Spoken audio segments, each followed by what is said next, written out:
بسم اللہ الرحمن الرحیم۔ باب العلم انواریہ ایجوکیشنل سوسائٹی و جامعہ انواریہ حیدرآباد انڈیا کے زیر اہتمام اللہ تعالیٰ کے فضل و کرم سے مرکات کا درس قسط وار جاری ہے۔ آج کا درس شروع ہوتا ہے۔ فصل الکلیات خمس، الاول الجنس وهو کلی مقول على کثیرین مختلفین بالحقائق فی جواب ما هو کالحیوان فإنه مقول على الإنسان والفرس والغنم إذا سئل عنها بما هي، ويقال الإنسان والفرس ما هما، فالجواب حیوان۔ فصل اے ھذا فصل، الکلیات خمس، موجودہ فصل، اس فصل سے مصنف علیہ الرحمہ کلیات خمسہ یعنی نوع، جنس، فصل، خاصہ، عرض عام کی بحث شروع کر رہے ہیں اور تصریح کر رہے ہیں الکلیات خمس، کہ کلیات 5 ہیں۔ کون؟ وہی جن کا نام ابھی گنا میں آپ کے سامنے۔ وجہ حصر، دلیل حصر، کلیات کے 5 میں منحصر ہونے کی وجہ تو وہ یہ ہے کہ کلی یا تو اپنے افراد کی حقیقت کے عین ہوگی، اپنے افراد کی حقیقت کے عین ہوگی، یا جز ہوگی، یا اپنے افراد کی حقیقت سے خارج ہوگی۔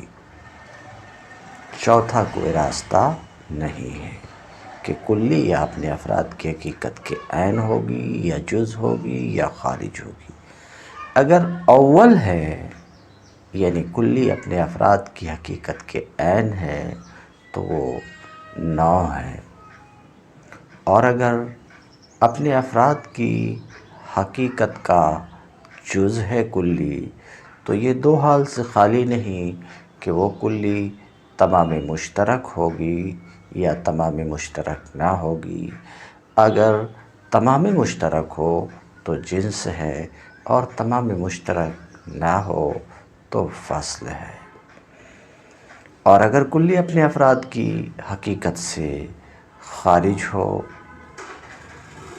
تو یہ بھی 2 حال سے خالی نہیں ہے کہ کلی صرف حقیقت واحدہ کے افراد پر بولی جائے گی، یا یہ کہ ایک حقیقت اور دوسری حقیقت کے افراد پر بھی بولی جائے۔ اگر اول ہے تو خاصہ ہے، اور اگر دوم ہے تو عرض عام ہے۔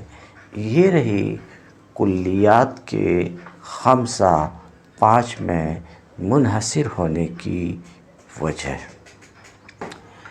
ابھی جو وجہ حصر آپ نے سماعت کی، اس وجہ حصر سے آپ کو یہ بات تو معلوم ہوئی کہ کوئی کلی اپنے افراد کی حقیقت کے عین ہوتی ہے، اور کوئی کلی اپنے افراد کی حقیقت کا جز ہوتی ہے، اور کوئی کلی اپنے افراد کی حقیقت سے خارج ہوتی۔ وجہ حصر سے اتنی بات تو آپ کو معلوم ہو گئی، مگر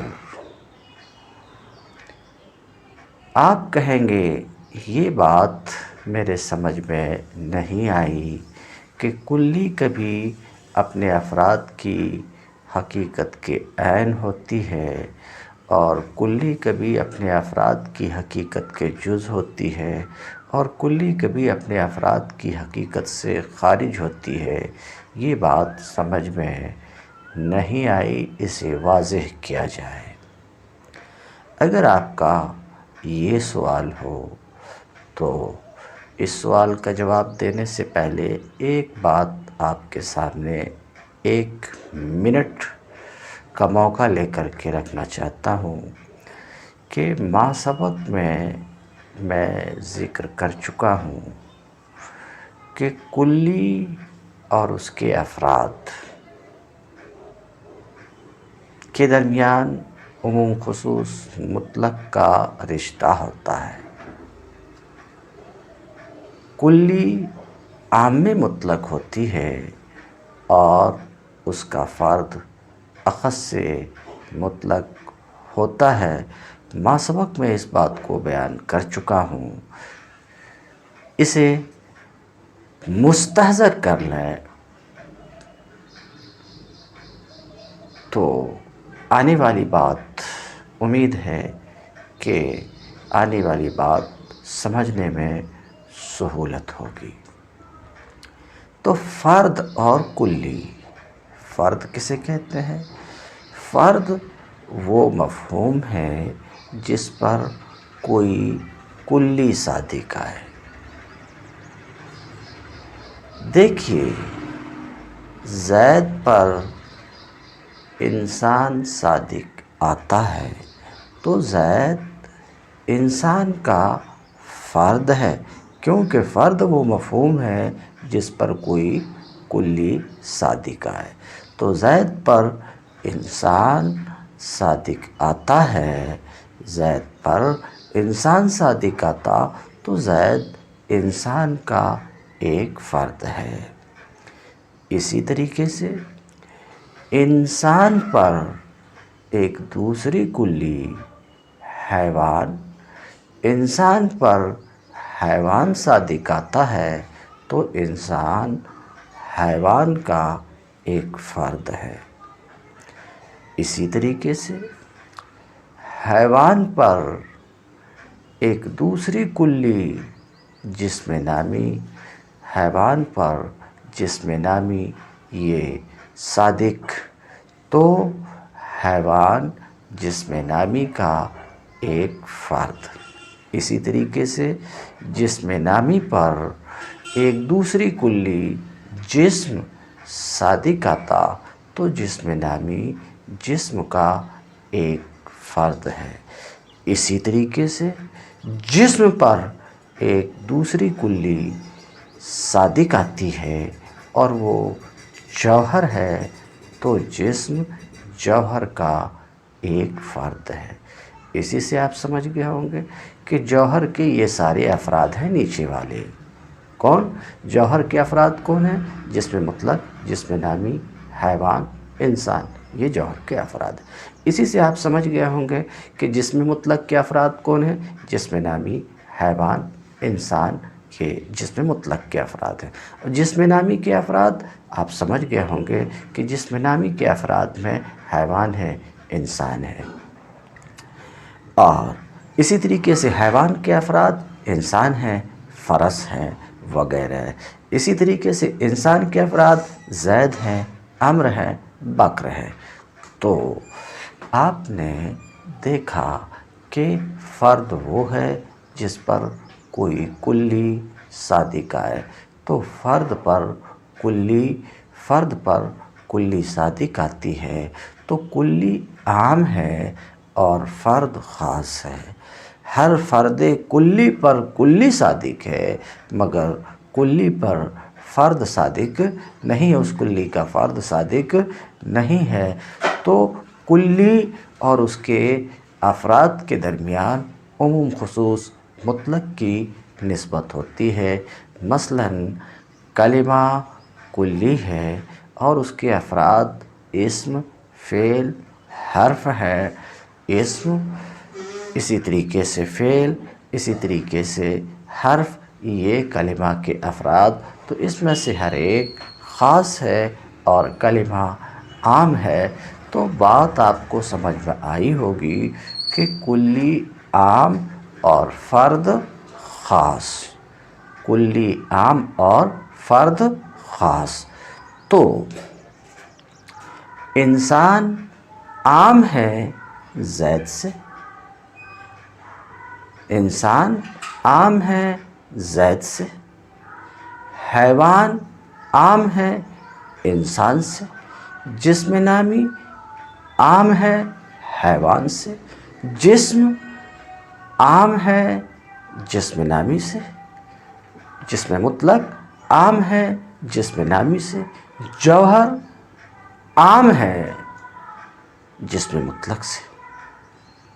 اب جسم مطلق یہ خاص ہے جوہر سے، جسم نامی خاص ہے جسم مطلق سے، حیوان خاص ہے جسم نامی سے، انسان خاص ہے حیوان سے، زید خاص ہے انسان سے۔ تو کلی عام میں مطلق ہوتی اور اس کا فرد اخص سے مطلق ہوتا ہے۔ تو ان باتوں کو اپنے سامنے رکھیے۔ اب جو آپ کا یہ سوال تھا کہ وجہ حصر میں جو آپ نے یہ کہا کہ کلی کبھی اپنے افراد کی حقیقت کے عین ہوا کرتی ہے اور کبھی جز ہوتی ہے اور کبھی خارج ہوتی، یعنی اس سے یہ بات سمجھ میں آئی کہ کوئی کلی اپنے افراد کی حقیقت، کوئی کلی اپنے افراد کی حقیقت کے عین ہوتی ہے، تو یہ بات سمجھائی جائے اور اس بات کو ثابت کیا جائے کہ کلی اپنے افراد کی حقیقت کے عین بھی ہوتی ہے۔ تو سماعت فرمائیں مثالوں کی روشنی میں۔ دیکھیے، انسان ایک کلی ہے اور اس کے افراد زید، عمرو، بکر۔ اسی طریقے سے فرس ایک کلی ہے، اس کے افراد یہ گھوڑا، وہ گھوڑا، یہ فرس کے افراد ہیں۔ تو آپ نے کلی اور اس کے افراد کو دیکھا۔ میرا کہنا کیا تھا کہ کوئی کلی اپنے افراد کی حقیقت کے عین ہوتی، تو انسان ایک کلی ہے، اس کی حقیقت حیوان ناطق ہے، انسان کی حقیقت حیوان ناطق۔ تو اس کلی جو انسان ہے، انسان کی حقیقت حیوان ناطق، اور انسان کے افراد زید، عمرو، بکر، اس کی حقیقت بھی حیوان ناطق ہے۔ تو یہاں جو کلی انسان ہے، یہاں جو کلی انسان ہے، اس کے افراد کی جو حقیقت ہے وہی اس کلی کی بھی حقیقت ہے، کیونکہ اس کے افراد کی حقیقت حیوان ناطق ہے اور انسان کی حقیقت بھی حیوان ناطق ہی ہے۔ تو یہ کلی اپنے افراد کی حقیقت کے عین ہیں، یعنی جو حقیقت اس کے افراد کی ہے وہی حقیقت اس کی ہے۔ یہ مطلب ہے کسی کلی کے اپنے افراد کی حقیقت کے عین ہونے کا۔ تو یہ بات آپ کو سمجھ میں آئی ہوگی کہ کوئی کلی اپنے افراد کی حقیقت کے عین ہوتی ہے، یعنی جو افراد کی کلی کے افراد کی حقیقت ہوتی وہی اس کلی کی حقیقت ہوتی ہے۔ جیسے فرس ایک کلی ہے، اس کی حقیقت حیوان ساحل ہے اور اس کے افراد یہ گھوڑا، وہ گھوڑا، اس کی حقیقت بھی حیوان ساحل ہے۔ تو دیکھ لیجئے کہ افراد کی حقیقت وہی ہے جو کلی کی حقیقت ہے، تو یہ کلی اپنے افراد کی حقیقت کے عین ہے۔ کوئی کلی اپنے افراد کی حقیقت کا جز ہوتی ہے۔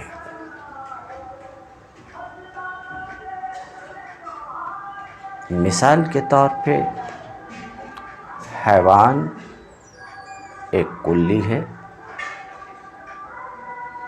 اس کے افراد، حیوان کے افراد انسان، فرس، حمار ہیں، یہ حیوان کے افراد ہیں۔ تو حیوان ایک کلی اور اس کے افراد یہ ہیں، ان کے افراد کی حقیقت، تو حیوان کے افراد میں انسان ہے، اس کی حقیقت ہے حیوان ناطق۔ حیوان کے افراد میں ایک فرد فرس ہے، اس کی حقیقت ہے حیوان ساحل۔ اور انسان کے افراد میں ایک فرد حمار ہے، اس کی حقیقت ہے حیوان ناحق۔ اور کلی جو حیوان ہے اس کی حقیقت کیا ہے؟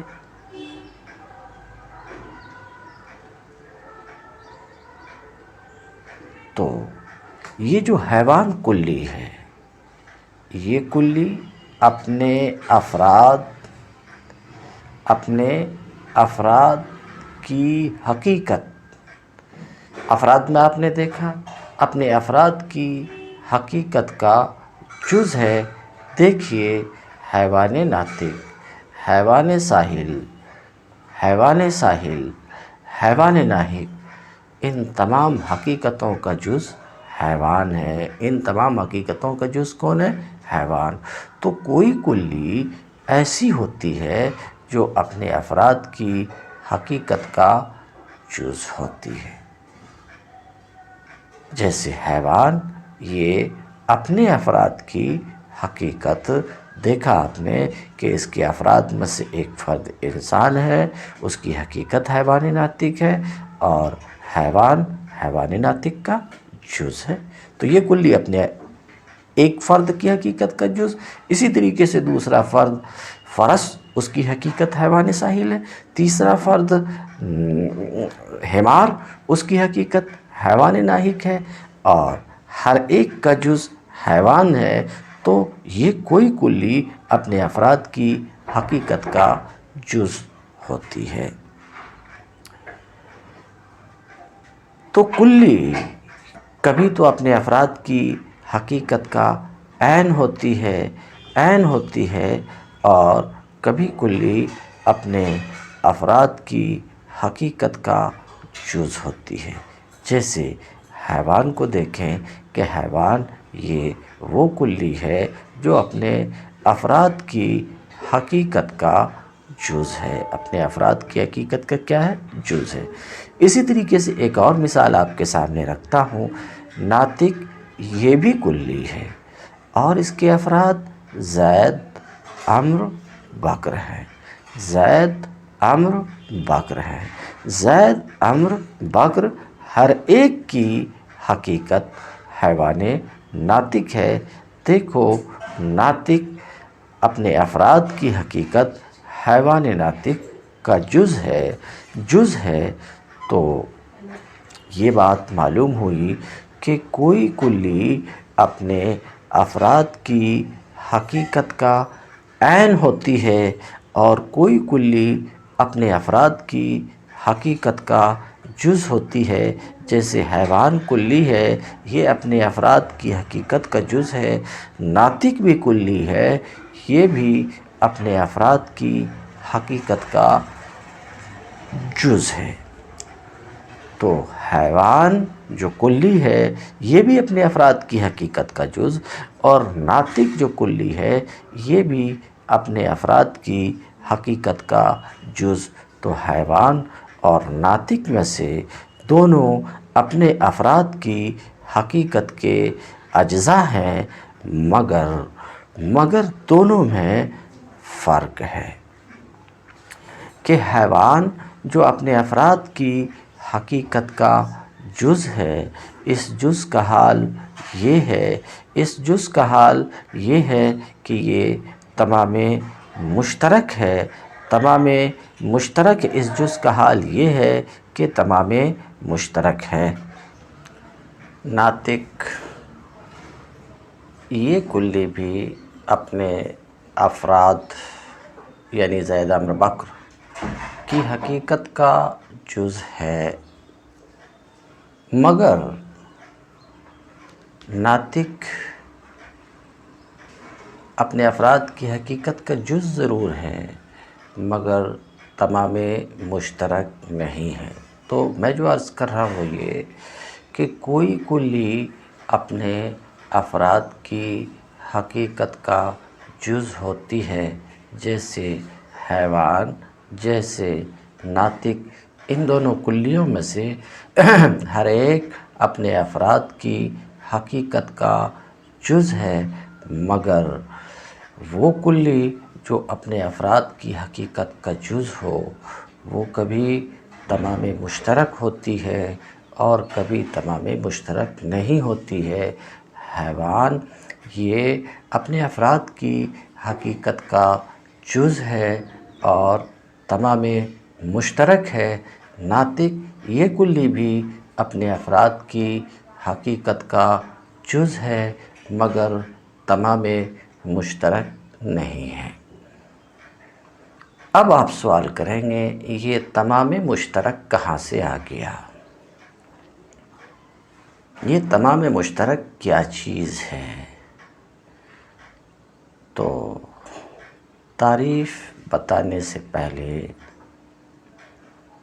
دو مرکب متباین ماہیتوں میں کئی مرتبہ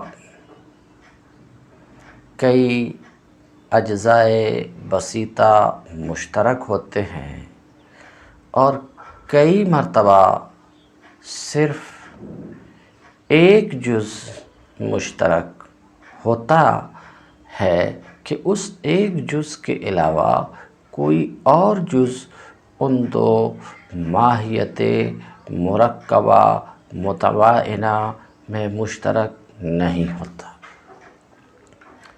میں دو مثال آپ کے سامنے رکھوں۔ ایک مثال ایسی کہ دو ماہیتوں کے درمیان صرف ایک جز مشترک ہے، اور ایک مثال ایسی کہ دو ماہیتوں کے درمیان کئی اجزاء مشترک ہیں، کئی اجزائے بسیطہ مشترکہ ہیں۔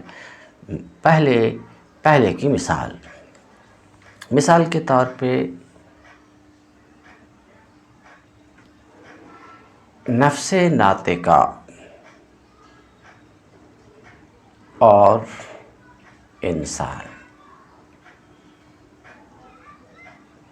نفس ناطقہ کس کا نام ہے؟ تو جوہر مجرد عن البعد، مدبر بدن کا نام نفس ناطقہ ہے۔ تو نفس ناطقہ کسے کہتے ہیں؟ جوہر مجرد عن البعد مدبر بدن، یہ ہے نفس ناطقہ۔ انسان تو آپ کو معلوم ہے حیوان ناطق کا نام ہے۔ انسان کے اجزائے بسیطہ کیا ہے؟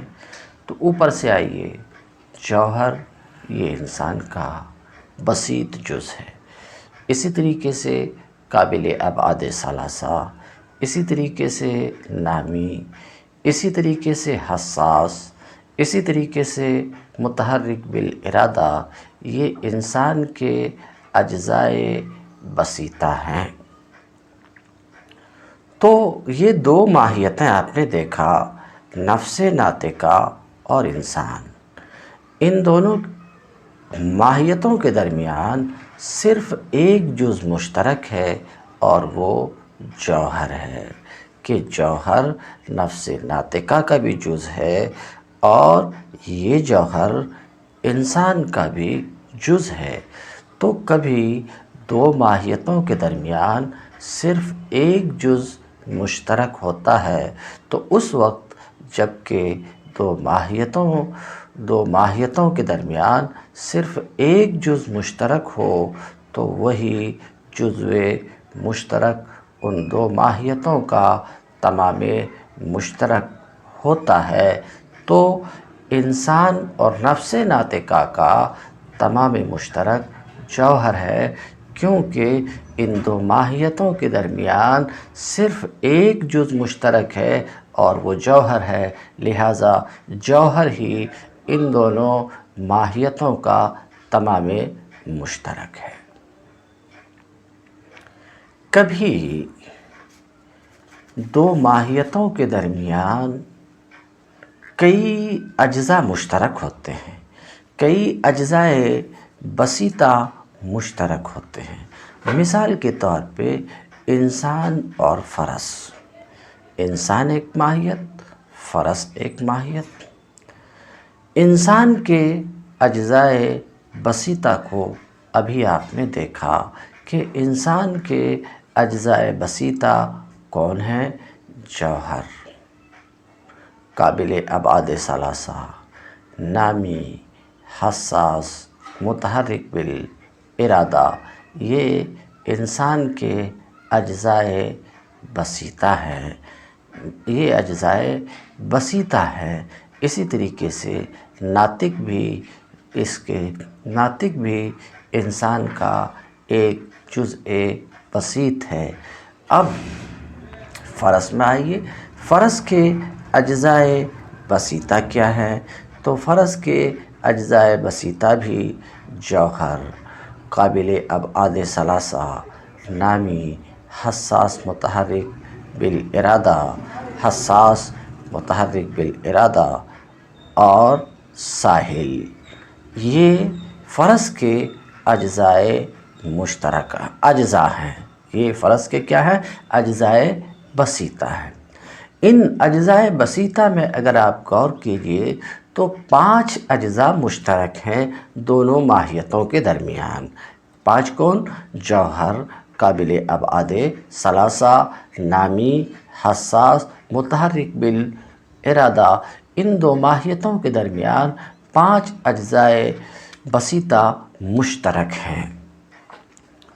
تو کبھی دو ماہیتوں کے درمیان کئی اجزاء بسیطہ مشترک ہوتے ہیں، کئی اجزاء بسیطہ مشترک ہوتے ہیں، تو اس وقت جب کہ دو ماہیتوں کے درمیان کئی اجزاء بسیطہ مشترکہ ہوں تو ایسی دو ماہیتوں کا تمام مشترک کیا ہوگا؟ تو واضح رہے، ایسی دو ماہیتوں کا تمام مشترک وہ ہوگا، وہ جز ہوگا جو تمام اجزاء مشترکہ کا مجموعہ ہو، وہ ہوگا جو تمام اجزاء مشترکہ کا مجموعہ ہو۔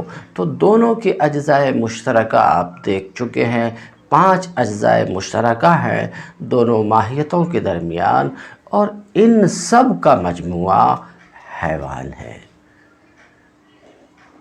ان سب کا مجموعہ کیا ہے؟ حیوان ہے، کہ حیوان جوہر بھی ہے، قابل ابعاد ثلاثہ بھی ہے، قابل ابعاد ثلاثہ بھی ہے، نامی بھی ہے، حساس بھی ہے، متحرک بالارادہ بھی ہے۔ تو اس وقت جب کہ دو ماہیتوں کے درمیان کئی اجزاء مشترک ہوں تو ایسی دو ماہیتوں کا تمام مشترک کیا ہوگا؟ وہ جز ہوگا جو تمام اجزاء مشترکہ کا مجموعہ ہو، اور وہ یہاں پر حیوان ہے۔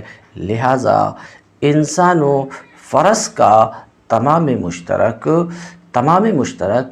حیوان ہے، تمام مشترک کیا ہے؟ حیوان ہے۔ تو گفتگو یہ چل رہی تھی، آپ کا سوال یہ تھا کہ تمام مشترک کیا چیز ہے؟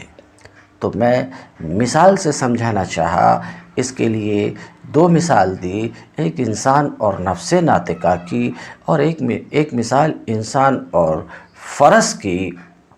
پہلی مثال میں دیکھیں کہ دو ماہیتوں کے درمیان صرف ایک جز مشترک تھا، دوسری مثال میں آپ نے دیکھا کہ دو ماہیتوں کے درمیان کئی اجزاء مشترک ہیں، تو میں کہا کہ اگر دو ماہیتوں میں صرف ایک جز مشترک ہو تو وہی جزو مشترک ان دونوں ماہیتوں کا تمام مشترک ہوگا۔ چنانچہ نفس ناطقہ اور انسان کے درمیان ایک جز مشترک ہے اور وہ جوہر ہے، تو جوہر ہی تمام مشترک ہے ان دو ماہیتوں یعنی انسان اور نفس ناطقہ کا۔ مگر اس وقت جب کہ کئی اجزاء مشترک ہوں تو دو ماہیتوں کا تمام مشترک وہ ہوگا جو تمام اجزاء مشترکہ کا مجموعہ ہو۔ جیسے انسان اور فرس کے درمیان آپ دیکھ چکے کہ کئی اجزاء مشترک ہیں اور ان سب کا مجموعہ حیوان ہوتا ہے، ان سب کا مجموعہ حیوان ہے، لہٰذا انسان و فرس کا تمام مشترک حیوان ہے۔ گفتگو یہاں سے چل رہی تھی کہ کوئی کلی اپنے افراد کی حقیقت کا جز ہوتی ہے تو تمام مشترک بھی ہوتی ہے اور تمام مشترک نہیں بھی ہوتی ہے۔ تو سماعت فرمائیں، کلی اپنے افراد کی حقیقت کا جز ہو اور تمام مشترک ہو تو وہ جنس ہے جیسے کہ حیوان، اور کلی اپنے افراد کی حقیقت کا جز تو ہو لیکن تمام مشترک نہ ہو تو وہ فصل ہے جیسے کہ ناطق۔ اس گفتگو کی ابتدا کہاں سے ہوئی تھی؟ ذرا لمبی تھی۔ وجہ حصر میں آپ نے سنا تھا کہ کلی یا تو اپنے افراد کی حقیقت کے عین ہوگی یا جز ہوگی یا خارج ہوگی، سمجھ رہے ہیں؟ تو آپ نے پوچھا عین ہونے کا کیا مطلب ہے، جز ہونے کا کیا مطلب ہے؟ تو عین ہونے کا مطلب آپ کو سمجھا دیا گیا، جز ہونے کا مطلب بھی قریب سمجھا دیا گیا کہ ہاں کوئی کلی اپنے افراد کی حقیقت کا جز ہوتی ہے تو یہ دو حال سے خالی نہیں، یا تو تمام مشترک ہوگی یا تمام مشترک نہیں ہوگی۔ جز ہونے کے ساتھ ساتھ تمام مشترک ہے تو وہ جنس ہے جیسے کہ حیوان، اور جز ہے لیکن تمام مشترک نہیں ہے تو وہ فصل ہے جیسے کہ ناطق۔ اب تیسری شق باقی ہے کہ یا تو کلی اپنے افراد کی حقیقت سے خارج ہوگی، تو اس سے آپ نے سمجھ لیا کہ کوئی کلی ایسی بھی ہوتی ہے جو اپنے افراد کی حقیقت سے خارج ہوتی ہے، کوئی کلی ایسی بھی ہوتی ہے جو اپنے افراد کی حقیقت سے خارج ہوتی ہے۔ پہلے اس کو مثال کی روشنی میں دیکھیے ضاحک ایک کلی ہے، اس کے افراد زید عمرو بکر ہیں۔ زید عمرو بکر کی حقیقت حیوان ناطق ہے، یہ ضاحک اپنے افراد کی حقیقت کا عین بھی نہیں ہے، جز بھی نہیں ہے، بلکہ اپنے افراد کی حقیقت سے خارج ہے۔ اسی طریقے سے ماشی ایک کلی ہے، اس کے افراد کون ہیں؟ زید عمرو بکر ہیں، اس کے افراد گھوڑا بیل گدھا ہے۔ زید عمرو بکر کی حقیقت حیوان ناطق ہے، گھوڑا کی حقیقت حیوان ساحل ہے، گدھے کی حقیقت حیوان ناہق ہے۔ دیکھیے یہ کلی جو ماشی ہے اپنے افراد کی حقیقت کے عین بھی نہیں ہے، جز بھی نہیں ہے، بلکہ اپنے افراد کی حقیقت سے خارج ہے۔ تو کوئی کلی ایسی بھی ہوتی ہے جو اپنے افراد کی حقیقت سے خارج ہوتی ہے، اپنے افراد کی حقیقت سے خارج ہوتی ہے، جیسے ضاحک اور ماشی۔ تو کلی اگر اپنے افراد کی حقیقت سے خارج ہے، وہ کلی جو اپنے افراد کی حقیقت سے خارج ہے، یہ دو حال سے خالی نہیں ہے کہ یا تو ایک حقیقت کے ساتھ وہ مختص ہوگی یا ایک حقیقت کے ساتھ مختص نہیں ہوگی، دو حال سے خالی نہیں، یا تو صرف حقیقت واحدہ کے افراد پر وہ محمول ہوگی، بولی جائے گی، یا ایک حقیقت اور دوسری حقیقت کے افراد پر بھی بولی جائے۔ اگر اول ہے تو خاصہ ہے، دوم ہے تو عرض عام ہے۔ جیسے ضاحک یہ کلی ہے، اپنے افراد زید عمرو بکر کی حقیقت سے خارج ہے اور صرف حقیقت واحدہ حقیقت انسان کے افراد پر ضاحک بولا جاتا ہے، اس لیے یہ ضاحک جو ظاہر کلی جو اپنے افراد کی حقیقت سے خارج ہے، اور ایک حقیقت کے افراد پر صرف یہ ظاہر بولا جاتا ہے تو ظاہر خاصہ ہے، اور اگر ایک حقیقت کے افراد پر بھی کلی بولی جاتی ہو اور دوسری حقیقت کے افراد پر بھی بولی جاتی ہو تو وہ عرض عام ہے، جیسے کہ معاشی انسان کے افراد پر بھی بولا جاتا ہے اور فرس اور حمار کے افراد پر بھی یہ معاشی بولا جاتا ہے، لہٰذا معاشی عرض عام ہے، معاشی عرض عام ہے انسان کی طرف نظر کرتے ہوئے۔ تو اب تک جو بیان ہوا ذرا سا لمبا ضرور ہوا، مگر گفتگو یہ تھی الکلیات خمسن، کلیات 5 ہیں۔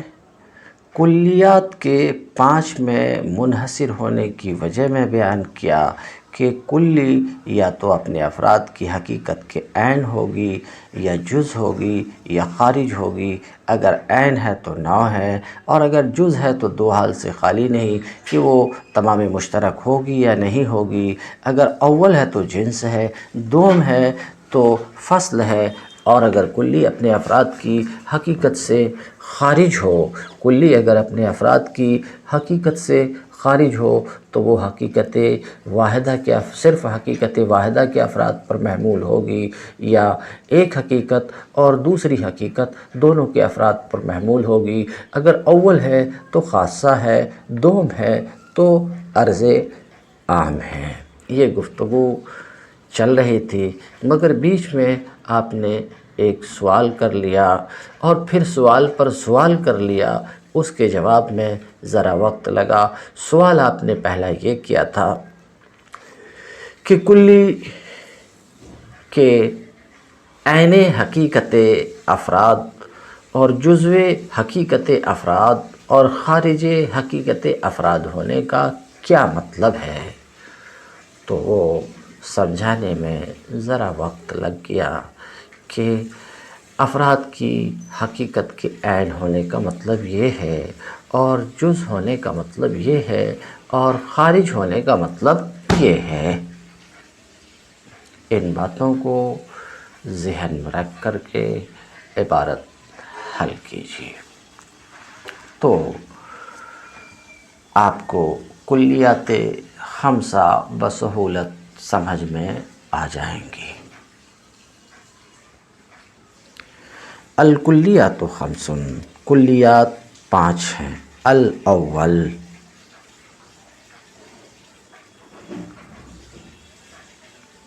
پہلی کلی جنس ہے۔ 5 میں سے پہلی کون ہے؟ جنس ہے۔ وَهُوَ كُلِّيٌّ مَقُولٌ، جنس وہ کلی ہے جو کثیرین مختلفین بالحقائق پر ما ہوا کے جواب میں، جنس وہ کلی ہے جو کثیرین مختلفین بالحقائق پر ما ہوا کے جواب میں بولی جائے۔ الاول الجنس، پہلی کلی جنس ہے۔ وَهُوَ كُلِّيٌّ، كُلِّيٌّ مقول سے جنس کی تعریف کر رہے ہیں۔ تعریف اور تعریف میں قیود جو ہیں اس میں داخل ہونے سے پہلے بطور تمہید 2 منٹ یہ بات یاد رہے کہ سمجھنا ہمیں جنس ہے۔ دیکھیے، کوئی کلی ایسی ہوتی ہے کہ اس کے افراد کے حقائق مختلف ہوتے ہیں، اور کوئی کلی ایسی ہوتی ہے کہ اس کے افراد کی حقیقت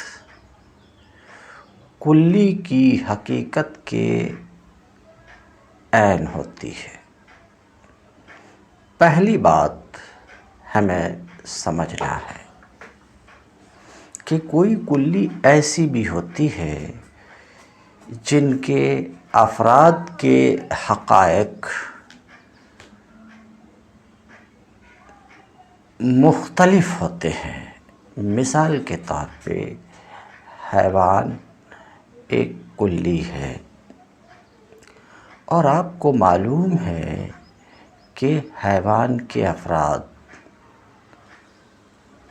میں انسان ہے، فرس ہے، حمار ہے، وغیرہ وغیرہ۔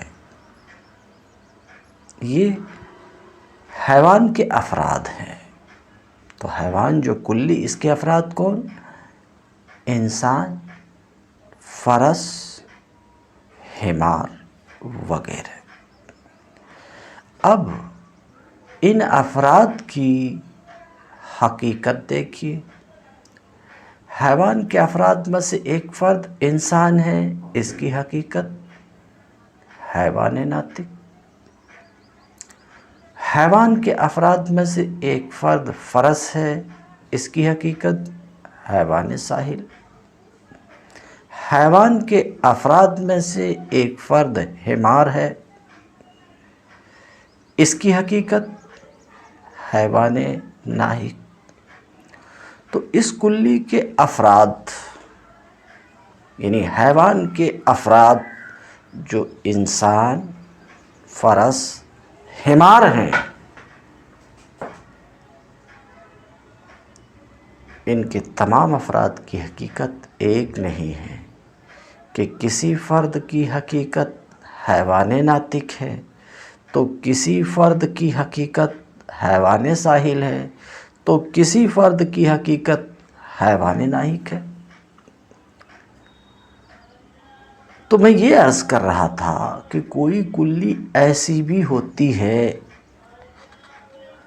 جس کے افراد مختلفۃ الحقائق ہوتے ہیں، یعنی جن کے افراد کی حقیقتیں مختلف ہوتی ہیں۔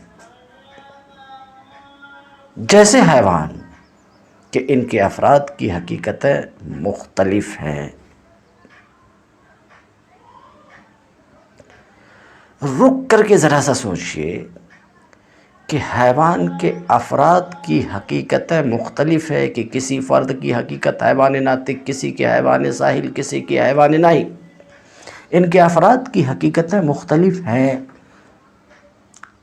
مگر یہ جو انسان، فرس، حمار ہیں، یہ افراد کس کے ہیں؟ حیوان کے۔ حیوان کلی اور یہ اس کے افراد۔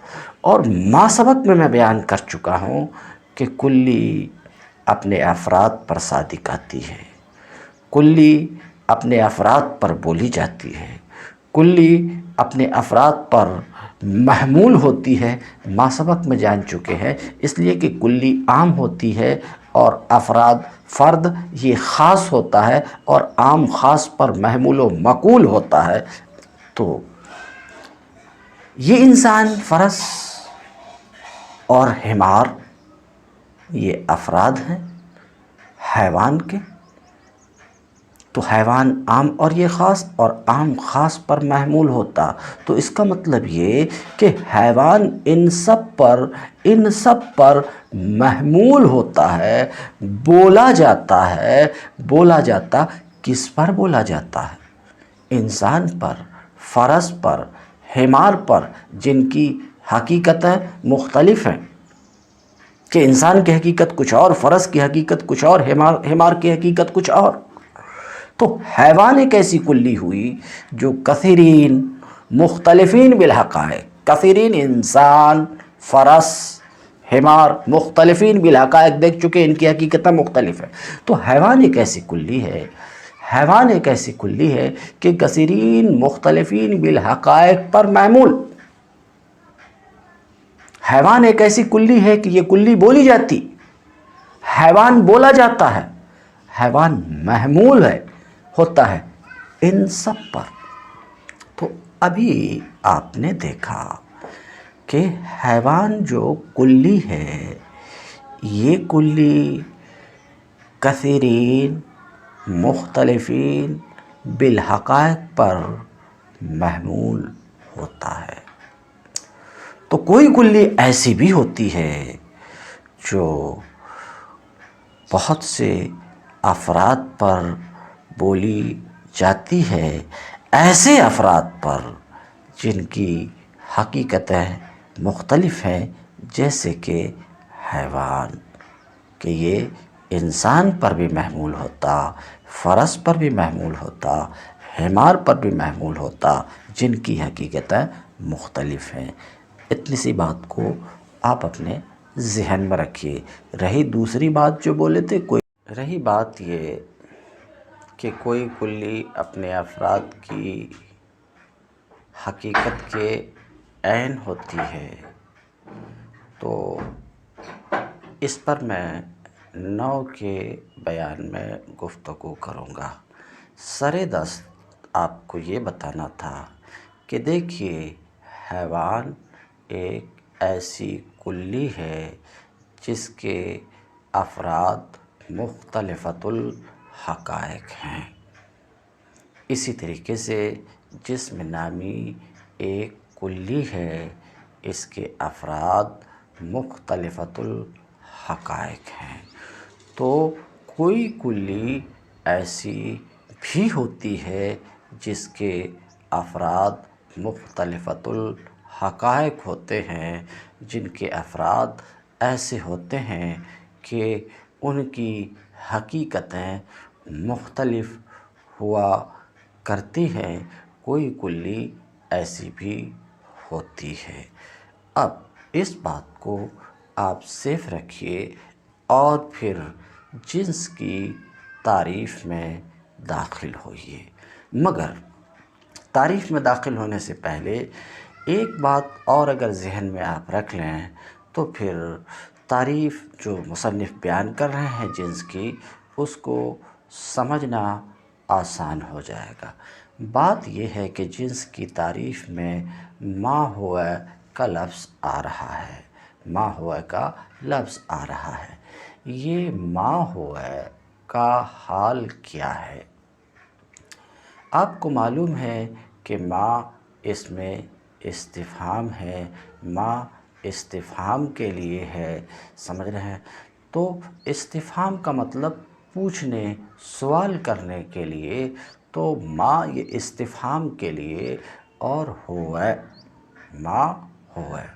تو ما ہوا کے ذریعے سے سائل کسی چیز کا سوال کرتا ہے، کسی بات کو پوچھتا ہے از روئے لغت کے۔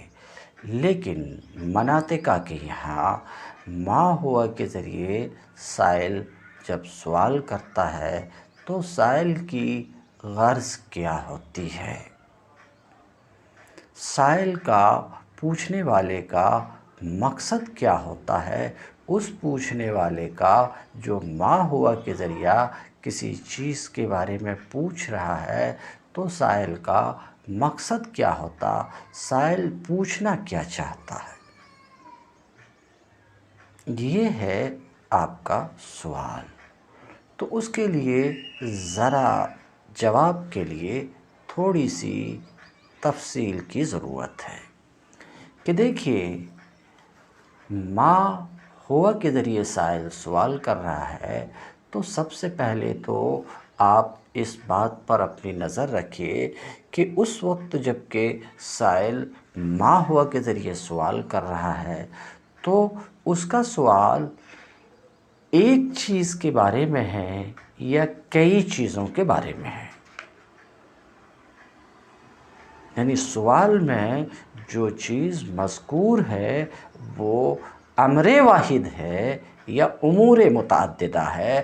اپنی زبان میں یوں کہوں کہ سائل ما ہوا کے ذریعے جو سوال کر رہا ہے تو اس کا سوال ایک چیز کے بارے میں ہے یا کئی چیز کے بارے میں ہے؟ اس کا سوال کیا ہے؟ ایک چیز کے بارے میں ہے یا کئی چیز کے بارے میں ہے؟ اگر سائل کا سوال ایک چیز کے بارے میں ہے، امر واحد کے بارے میں ہے، یعنی سوال میں مذکور امر واحد ہے، تو اب آپ ایک بار اور دیکھ لیجئے، امر واحد جو سوال میں مذکور ہے اور اس کے بارے میں وہ سوال کر رہا ہے، دیکھ لیجئے کہ یہ امر واحد شخصی ہے یعنی جزئی ہے یا کلی ہے، جزئی حقیقی ہے یا شخصی بولے تو جزئی حقیقی۔ تو سوال میں مذکور ایک چیز ہے، سوال میں ما ہوا کے ذریعہ سوال ہے اور سوال میں مذکور امر واحد ہے، ایک چیز ہے۔ تو میں آپ سے عرض کر رہا ہوں کہ آپ دیکھ لیجئے کہ وہ امر واحد جو سوال میں مذکور ہے وہ شخصی ہے، جزئی ہے یا کلی ہے۔ اگر امر واحد جو سوال میں مذکور ہے، جس کے بارے میں وہ سوال کر رہا ہے، اگر وہ جزئی حقیقی ہے تو اس وقت سائل کی غرض یہ ہے کہ اس چیز جسے سوال میں ذکر کیا گیا ہے، وہ چیز جو سوال میں مذکور ہے، اس چیز کی پوری حقیقت بتائیے۔ تو کتنی سی بات میں کہا، ما ہوا کے ذریعے سائل سوال کر رہا ہے، تو ما ہوا کے ذریعے سائل سوال کر رہا، تو میں کہا کہ سوال میں جو مذکور ہے دیکھ لو وہ امر واحد ہے یا امور متعددہ۔ اگر امر واحد ہے تو پھر ایک بار دیکھ لو کہ وہ امر واحد جزئی ہے یا کلی۔ اگر وہ جزئی ہے، جزئی کا مطلب جزئی حقیقی، اگر وہ جزئی حقیقی ہے تو سائل کی غرض یہ ہے کہ اس چیز کی پوری حقیقت بتائی جائے، سمجھ رہے ہیں، پوری ماہیت بتائی جائے جو اسی چیز کے ساتھ خاص ہو، سائل کی یہ غرض ہے۔ تو ایسی صورت میں جبکہ سائل ما ہوا کے ذریعے سوال کر رہا ہے اور سوال میں مذکور امر واحد جزئی حقیقی ہے، تو سائل کا مقصد یہ ہے کہ اس چیز کی پوری حقیقت بتائی جائے، اس لیے جواب میں نو بولی جائے گی۔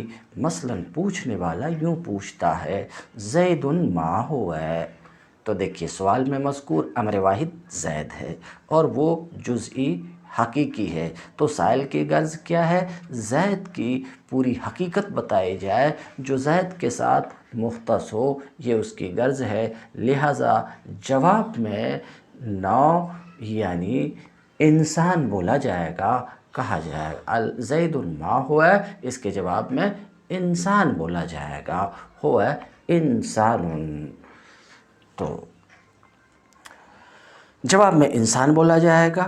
اور اگر سوال مذکور فی السوال امر واحد ہے مگر وہ جزئی حقیقی نہیں ہے، کلی ہے، وہ جزئی حقیقی نہیں ہے بلکہ نو ہے، جزئی حقیقی نہیں ہے بلکہ کیا ہے؟ نو ہے۔ تو مذکور فی السوال امر واحد ہے اور وہ امر واحد نو ہے، سمجھ رہے ہیں، امر واحد نو ہے، تو اس کا مطلب یہ ہے کہ سائل کی غرض یہ ہے کہ اس نو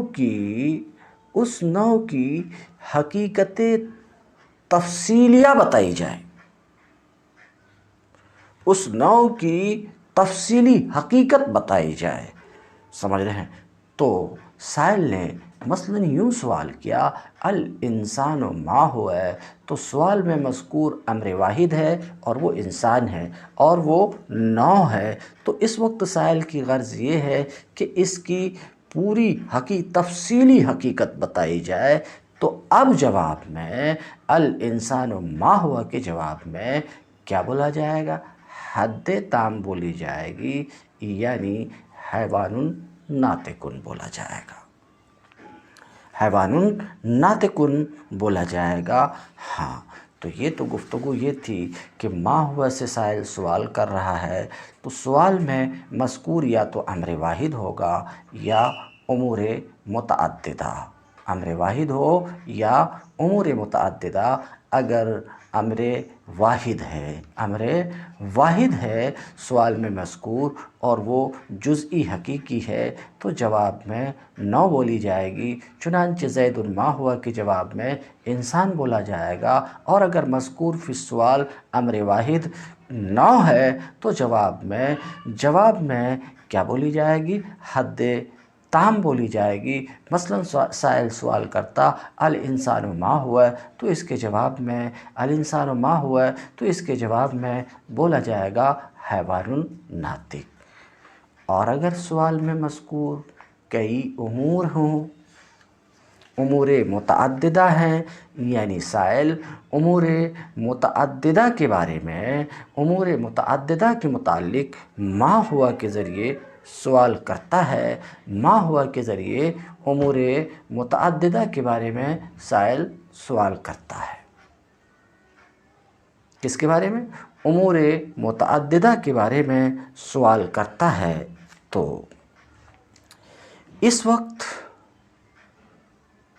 امور متعددہ کے بارے میں سائل سوال کر رہا ہے، تو اب سائل کی غرض کیا ہو سکتی ہے؟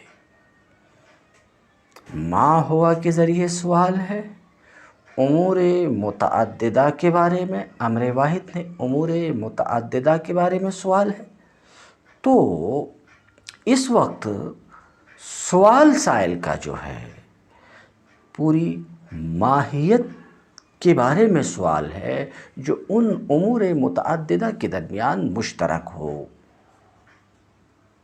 ان امور متعددہ کے درمیان مشترک ہے۔ تو میں کیا عرض کر رہا ہوں کہ سائل ما ہوا کے ذریعے سوال کر رہا اور مذکور فی السوال امور متعددہ ہے، تو سائل کی غرض کیا ہے کہ ایسی چیز بتائی جائے،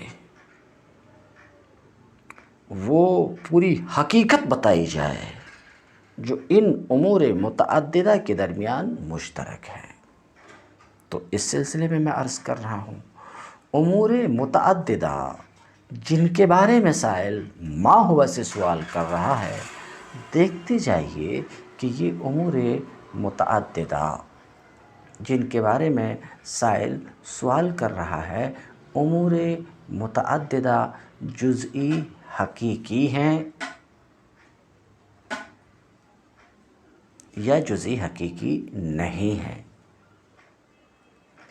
اگر یہ امور متعددہ جن کے بارے میں ما ہوا سے سائل سوال کر رہا ہے جزئی حقیقی ہیں، جزئیات حقیقیہ ہیں، تو جواب میں نو بولی جائے گی۔ مثلا سائل سوال کرتا ہے زید و بکر و خالد ما ہم، تو سوال میں مذکور امر واحد نہیں ہے، امور متعددہ ہے، اور یہ امور متعددہ جزئیات حقیقیہ ہیں۔ تو اب سائل کی غرض کیا ہے؟ وہ پوری حقیقت بتائی جائے جو ان امور جزئیہ کے درمیان مشترک ہے، تو جواب میں نو بولی جائے گی، یعنی اس سوال کے جواب میں زید و بکر و خالد ما ہم، اس سوال کے جواب میں انسان بولا جائے گا۔ کیا بولا جائے گا؟ انسان بولا جائے گا۔ کب؟ جبکہ میں کیا کہا؟ امور متعددہ کے بارے میں سائل سوال کر رہا ہے، سائل کا سوال امور متعددہ کے بارے میں، اور یہ متفقۃ الحقیقہ ہیں۔ یہ امور متعددہ کیا ہے؟ متفقۃ الحقیقہ ہیں۔ سمجھ رہے ہیں؟ ان امور متعددہ کی حقیقت ایک ہے، یہ امور متعددہ حقیقت میں متفق ہیں، یعنی ان تمام افراد کی حقیقت ایک ہے۔ اگر ایسا ہے تو جواب میں نو بولی جائے گی، جیسے کہ زید و عمر بکر ما ہم، تو سوال میں مذکور امور متعددہ ہیں جو متفقۃ الحقیقہ ہیں، تو جواب میں نو بولی جائے گی، انسان بولا جائے گا۔ ٹھیک ہے؟ کیا بولا جائے گا؟ انسان۔ اور اگر سوال میں مذکور جو امور متعددہ ہیں یہ متفقۃ الحقیقہ نہ ہوں، متفقۃ الحقیقہ نہ ہوں بلکہ مختلفۃ الحقیقہ ہوں۔ سوال میں متعدد چیزیں جمع کرتی گئی ہیں، متعدد چیزیں، تو مذکور فی السؤال امور متعددہ ہے، مگر یہ امور متعددہ متفقۃ الحقیقت نہیں ہے بلکہ مختلفۃ الحقیقہ ہیں، تو جواب میں جنس بولی جائے گی، جواب میں جنس بولی جائے گی۔ مثلاً سائل یوں سوال کرتا ہے الانسان والفرس والحمار ما ہی تو مذکور فی السؤال امور متعددہ ہیں، اور یہ امور متعددہ مختلفۃ الحقیقت ہیں، جیسا کہ پیچھے بھی میں بیان کر چکا ہوں، مختلفۃ الحقیقہ۔ تو سوال میں مذکور امور متعددہ ہوں اور یہ امور متعددہ مختلفۃ الحقیقہ ہوں، کیونکہ یہاں مذکور انسان ہے اور فرس ہے اور حمار ہے اور ان کی حقیقتیں الگ الگ ہیں، تو امور متعددہ مختلفۃ الحقیقہ ہوں تو جواب میں جنس بولی جائے گی۔ تو اس سوال کے جواب میں کہ الانسان والفرس والحمار ما ہی، اس سوال کے جواب میں جنس یعنی حیوان بولا جائے گا۔ تو بطور تمہید اس بات کو اب اپنے ذہن میں رکھ کر کے جنس کی تعریف کو دیکھیے۔ کیا کہتے ہیں؟ وَهُوَ كُلِّيٌّ، مگر اب پھر ایک بار تعریف میں داخل ہونے سے پہلے قید پر غور کر لیجئے۔ کلیٌ سے جنس کی تعریف کر رہے ہیں، تو جنس کی تعریف کہ جنس کیا چیز ہے؟ کلی ہے۔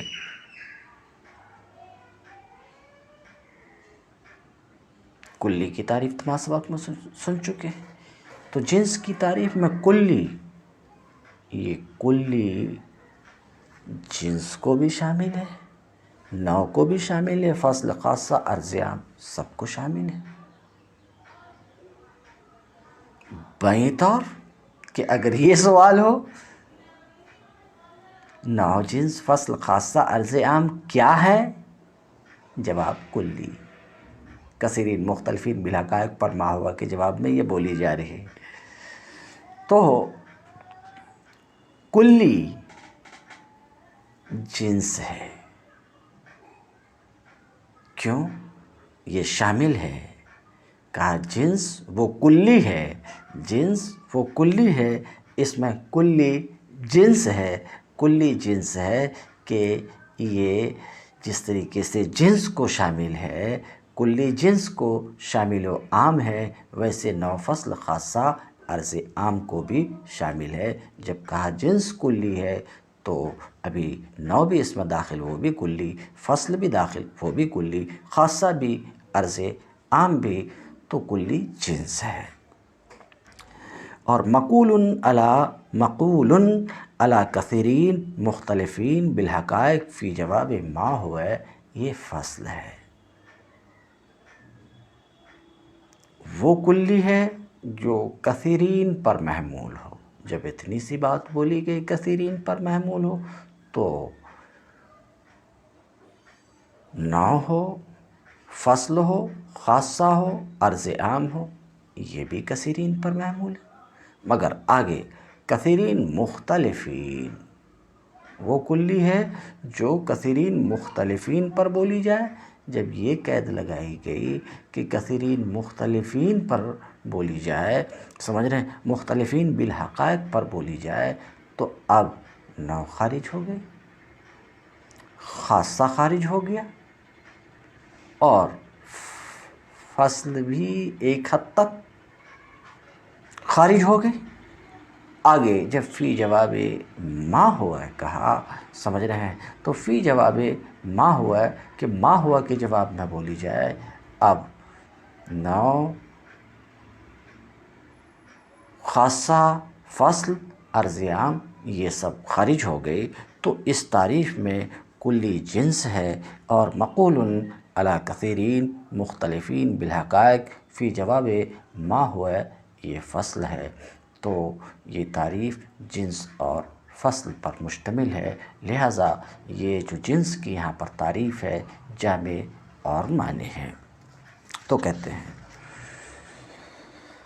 کہ جنس وہ کلی ہے جو کثیرین مختلفین بالحقائق پر ما ہوا کے جواب میں بولی جاتی ہے، جیسے کہ حیوان جنس ہے، کیونکہ حیوان کثیرین مختلفین بالحقائق مثلاً انسان، فرس، غنم پر بولا جاتا ہے، ان پر بولا جاتا ہے اس وقت جب کہ ان کے متعلق ماہیہ سے سوال ہو اور کہا جائے کہ الانسان والفرس ما ہما، تو جواب حیوان ہے۔ تو دیکھ لیجئے حیوان ایک ایسی کلی ہے جو کثیرین مختلفین بالحقائق، انسان، فرس، سمجھ رہے ہیں، کثیرین مختلفین بالحقائق پر ما ہوا کے جواب میں بولا جا رہا ہے، اور وہ جو کثیرین مختلفین بالحقائق پر ما ہوا کے جواب میں محمول ہو وہ جنس ہے، اور حیوان یہ کثیرین مختلفین بالحقائق پر ما ہوا کے جواب میں محمول ہے، اس لیے حیوان جنس ہے۔